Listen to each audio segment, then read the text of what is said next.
حضرت عائشہ صدیقہ رضی اللہ تعالیٰ عنہ فرماتی ہیں کہ میں نے کسی کو نہیں دیکھا جو بیٹھنے اٹھنے چلنے پھرنے حسن خلق اور گفتگو میں حضور صلی اللہ علیہ وآلہ وسلم کے ساتھ حضرت فاطمہ رضی اللہ تعالیٰ بنت رسول اللہ صلی اللہ علیہ وآلہ وسلم سے زیادہ مشابہ ہو۔ ام المومنین فرماتی ہیں کہ جب حضرت فاطمہ حضور صلی اللہ علیہ وآلہ وسلم کے پاس تشریف لاتی تو آپ ان کے لیے کھڑے ہو جاتے اور ان کو چومتے اور اپنی جگہ پر پیار و محبت سے بٹھاتے۔ ام المومنین حضرت عائشہ صدیقہ رضی اللہ تعالیٰ عنہ فرماتی ہیں کہ میں نے فاطمہ رضی اللہ تعالیٰ عنہ سے بڑھ کر کسی کو فصیح نہیں دیکھا، اور ایسا کیوں نہ ہو جبکہ وہ نبی کریم حضرت محمد مصطفیٰ صلی اللہ علیہ وآلہ وسلم کی بیٹی تھی۔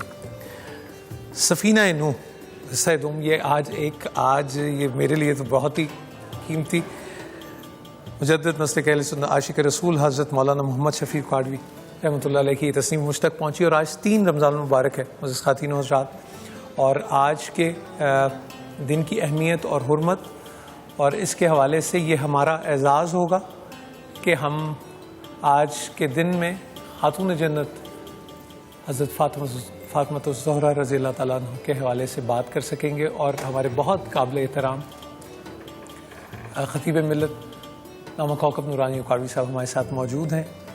میں یہ نہیں جانتا لیکن آپ سے ایک عرض ضرور کروں گا کہ جب ان کی نسبت سے کوئی دعا کی جائے تو وہ بڑی زبردست قبولیت ہوتی ہے اس کی۔ یہ میں آپ کو اپنے ذاتی تجربے سے بتا رہا ہوں، میرا ذاتی تجربہ کوئی تجربہ نہیں ہے، لیکن وہ جس وقت میں آپ یہ کہتے ہیں نا کہ جو آپ کو پیارے ہیں ان کی صدقے میں مہربانی فرمائی ہے، تو وہ کچھ بہت کرم اور فضل ہو جاتا ہے، اور وہ جتنا بھی اس پہ شکر کیا جائے کم ہے۔ اور سب تشریف فرمائیں۔ اور سب 3 رمضان المبارک، آج حضرت فاطمہ الزہرا رضی اللہ تعالیٰ عنہ کا یوم وفات۔ بہت شکریہ۔ بسم اللہ والحمد للہ والصلاة والسلام علی رسول اللہ۔ بلا شبہ آج 3 رمضان المبارک یوم وصال مختومہ کائنات ام السادات راحت جان مصطفیٰ ام الحسنین سبحان اللہ حضرت سیدہ فاطمہ زہرا رضی اللہ تعالی عنہا کا یوم وصال۔ کتنی عزتیں ہیں، ایک تو یہ کہ بیٹی ہیں نبیوں کے سردار کی، بالکل ٹھیک، بیوی ہیں ولیوں کے سردار کی، ٹھیک، ماں ہیں شہیدوں کے سردار کی، اللہ اکبر، اور حضور اکرم صلی اللہ علیہ وسلم کی 4 صاحبزادیاں ان میں عمر میں چھوٹی ہیں، رتبے میں بڑی ہیں۔ حضرت سیدہ خدیجۃ الکبریٰ رضی اللہ تعالی عنہا ان کی والدہ ہیں۔ جیسا کہ روایات میں ہے کہ اعلان نبوت کے بعد ان کی ولادت ہوئی۔ یہ ان کی ایک اور خصوصیت کہ ان کو آنکھ کھولی تو گھر میں قرآن کے نزول کا سلسلہ شروع ہو چکا تھا۔ رسول کریم صلی اللہ علیہ وآلہ وسلم کو اپنی اولاد میں سب سے زیادہ پیاری، ابھی آپ روایت پڑھ رہے تھے کہ جب کبھی یہ آتی تو حضور صلی اللہ علیہ وسلم شفقت، یہ ذہن میں رہے، شفقت فرماتے ہوئے ان کے لیے کھڑے ہو جاتے۔ جب کوئی بڑا چھوٹے کے لیے کھڑا ہو تو یہ تعظیم نہیں، یہ شفقت ہے، شفقت، اور چھوٹا بڑے کے لیے کھڑا ہو تو یہ تعظیم۔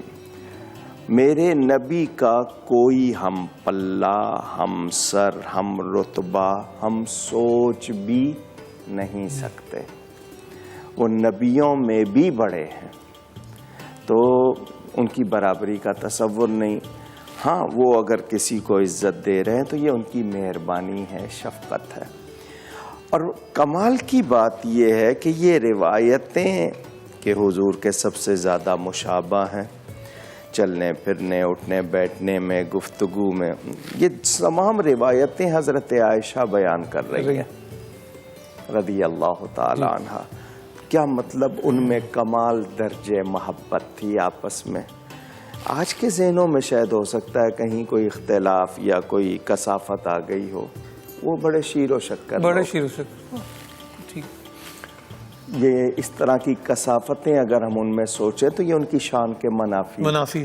آپ بالکل درست فرمائیں. حضور اکرم صلی اللہ علیہ وآلہ وسلم کا ارشاد کہ فاطمہ میرے جگر کا ٹکڑا ہے. سبحان اللہ. اور جس نے اس کو ناراض کیا اس نے مجھے ناراض کیا، اور جس نے مجھے ناراض کیا اس نے اللہ کو ناراض کیا. یہ ان کی مرتبت.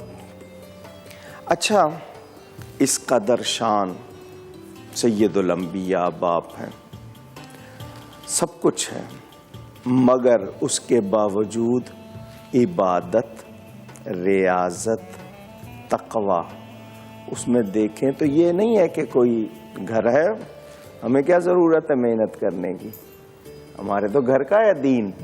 سب سے زیادہ حضرت امام حسن، کیونکہ کم سن بچے تھے جب آپ نے پردہ فرما لیا، 24 یا 25 سال کی عمر میں پردہ فرما گئیں وہ. حضرت امام حسن فرماتے ہیں میری ماں رات کو عشاء کے لیے مصلی پہ جاتی تھی، فجر ہو جاتی تھی، ساری رات گھر کے کام کاج خود کرنا. ایک مرتبہ کنیز مانگی کہ لازمی بات ہے حضرت علی بھی مجاہد ہیں، میرا بھی حق ہے، تو دوسروں کو خادمائیں کنیزیں ملی ہیں، مجھے بھی مل جائے. حضور نے فرمایا جو تم نے مانگا ہے میں تمہیں اس سے بہتر نہ دوں؟ ضرور.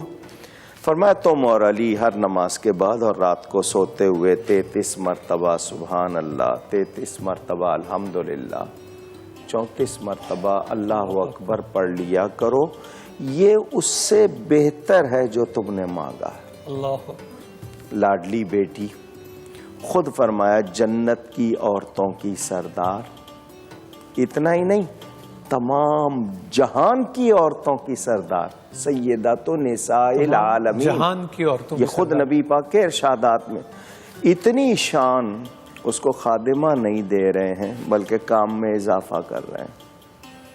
پہلے تو کام ہے ہی، ایک اضافہ اور کر دیا نا. فرمائیے اس سے بہتر کیا مطلب کہ اگر میری ذات تمام کائنات کے لیے نمونہ ہے تو میں چاہتا ہوں میری اولاد کی بھی. سبحان اللہ. کہ اگر میری بیٹی کام کر رہی ہے، برتن دھو رہی ہے، جھاڑو پوچھا جو بھی گھر کے کام ہوتے ہیں، تو امت کی خواتین کو یاد آئے ہمارے نبی کی بیٹی بھی یہ کرتی تھی، وہ شہزادی کونین بھی یہ کام کرتی تھی. ان کے لیے یہ نمونہ بنے گی، راحت ہوگی. ان سب کے باوجود تقوی جتنی نسبت ہے اس کا. حضرت سیدہ فاطمہ فرماتی ہیں کہ میرے پاس ایک قمیص تھی نئی، میں نے سوچا تھا کیونکہ جمعے کے دن اکثر نئے کپڑے کا افتتاح کیا جائے، مبارک ہوتا ہے، ورنہ کوئی بھی دن. سائل مانگنے والا آ گیا، اس نے کپڑا مانگا تو میں نے سوچا کہ میرے پاس نیا ہے، میں وہ پہن لیتی ہوں اور جو پہنا ہوا ہے پرانا وہ اس کو دے دیتی ہوں. اچانک کہتی خیال آیا اس نے تو رب کے نام پر مانگا، میں پرانا دوں؟ فرماتی نیا اس کو دے دیا. یہ وہ ہستیاں، ہم پتہ نہیں کن خواب و خیال میں اپنے آپ کو کیا سمجھے ہوئے. روٹی پکائی حضرت سیدہ فاطمہ زہرا نے، روٹی پکا کے حضور صلی اللہ علیہ وسلم کے پاس آ گئی. ابا جان 3 دن کے بعد آج آٹا آیا تھا، روٹی پکائی ہے، جی نہیں چاہا کہ آپ کے بغیر کھاؤں، اس لیے آپ کے پاس لے کے آئی ہوں. فرمایا تیرے باپ نے بھی 3 دن سے کچھ نہیں کھایا. یہ وہ لوگ جن کی ٹھوکروں میں کائنات، یہ وہ لوگ، یہ نہیں ہے کہ ان کو ملتا نہیں تھا، یہ اختیاری غربت، اضطراری نہیں تھی، اور یہ وہ لوگ جو اللہ کی رضا پر راضی. ہم سب ایک وقفے کی طرف بڑھنا ہے خواتین و حضرات. سورہ رحمان کی تفسیر ہے پاکستان. اندازہ لگائیں کہ ہمارے شکوے کتنے ہیں اور ہمارے پاس کیا کیا ہے، اور دھیان اسی کی طرف ہے جو نہیں ہے. کن ہستیوں کا ذکر کر رہے ہیں. شکر الحمدللہ. ایک وقفے کے بعد آپ کی خدمت میں حاضر ہوتے ہیں.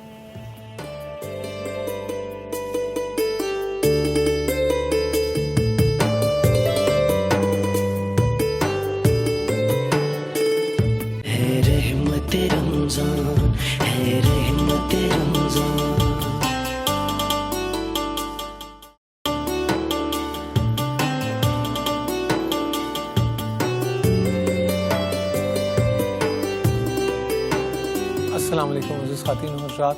شکر الحمدللہ کہ ہمیں یہ اعزاز کہ ہم ذکر کر رہے ہیں خاتون جنت سیدنا حضرت فاطمہ، حضرت سیدنا فاطمہ الزہرا رضی اللہ تعالیٰ عنہ کا. خواتین و حضرات، ہماری معاشرت اور ہم رول ماڈلز اور جب سب حوالوں سے بات کرتے ہیں، غلطی ٹھوکر کھاتے ہیں، غلطیاں کرتے ہیں، لیکن غلطیوں پر ناز کی تو گنجائش نہیں ہے. غلطیوں کی معافی کی گنجائش ہے، ہٹ دھرمی کی گنجائش نہیں ہے. جسٹیفائی نہیں کی جا سکتی چیزیں. اللہ جانتا ہے آپ کون سی چیز کس لیے کہتے ہیں اور کس لیے کرتے ہیں. جہیز بھی ایک ایسا ہی ایک عمل ہے جس کے لیے ہمارے پاس بہت سے آرگیومنٹ اور کاؤنٹر آرگیومنٹس ہیں. ہم چونکہ ذکر کر رہے تھے خاتون جنت کا تو بات کو وہیں سے جوڑتے ہیں. السلام علیکم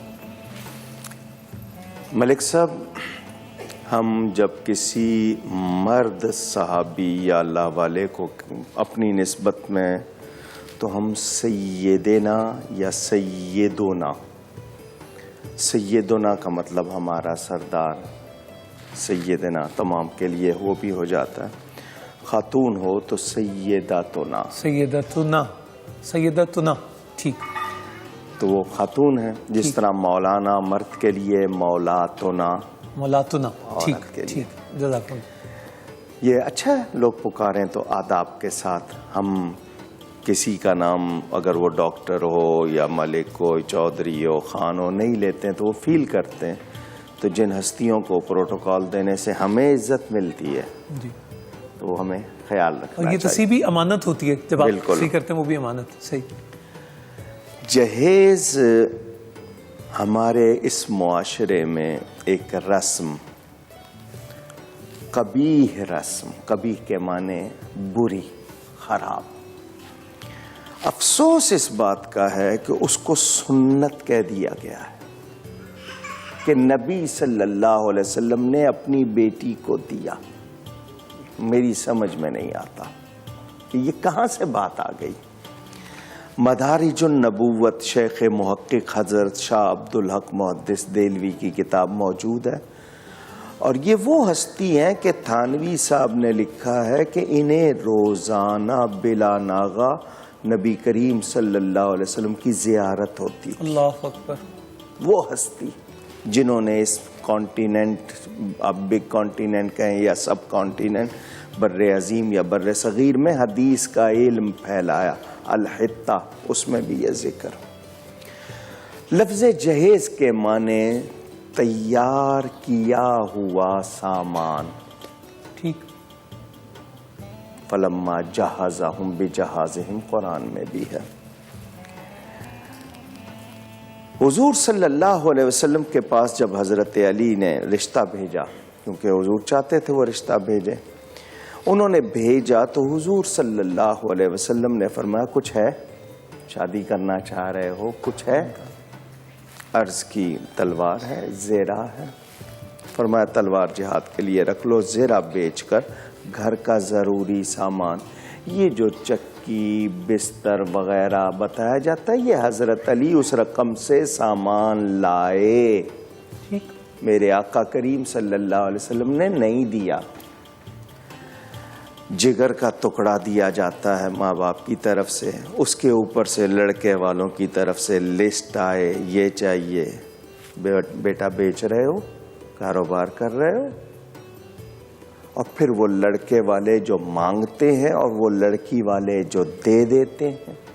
مجھے تو حیرت ہوتی ہے کہ ان کو اپنی عزت کا اتنا سا بھی خیال ہے. فلاں کا جوڑا نہیں دیا، اس کو ہلکا کپڑا دیا، اس کو یہ دیا، اور پھر اس جہیز کی نمائش کی جاتی ہے، باقاعدہ سجا کے دکھایا جاتا ہے کہ اتنے میں لڑکا لڑکی بکے ہیں۔ افسوس بجائے اس کے، اور پھر اس رسم کی وجہ سے ان لڑکے لڑکیوں کا مسئلہ کہ جن کے پاس نہیں ہے وہ ماں باپ قرض لے لیتے ہیں، کھانا کھلانا ہی کیا، حالانکہ شریعت نے تو عورت پر کچھ بھی نہیں رکھا۔ مسجد میں نکاح ہو، باپ خود بیٹی کو دولہا کے گھر چھوڑ کے آئے، نو ریسیپشن، نو دعوت، کچھ نہیں، چھوارے بھی لڑکے والوں نے مسجد میں تقسیم کرنے ہیں۔ یہ جو ہے نا کہ جی ہاں بچی والے اگر گھر میں اپنے رشتہ دار جمع ہوتے ہیں وہ خوشی کرتے ہیں، منع نہیں ہے، مگر اس کو رسم بنانا، ہر جن کے لیے نیا جوڑا چاہیے کہ یہ کل پہن لیا تھا سب نے دیکھ لیا۔ ہم لوگوں نے شادی مصیبت بنا دی ہے۔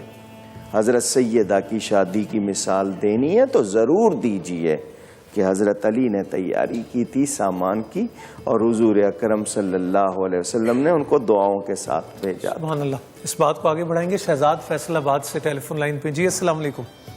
وعلیکم السلام جی، مولانا صاحب کو اللہ تعالیٰ جزائے خیر عطا فرمائے، ان کی عمر اور صحت میں برکت عطا فرمائے۔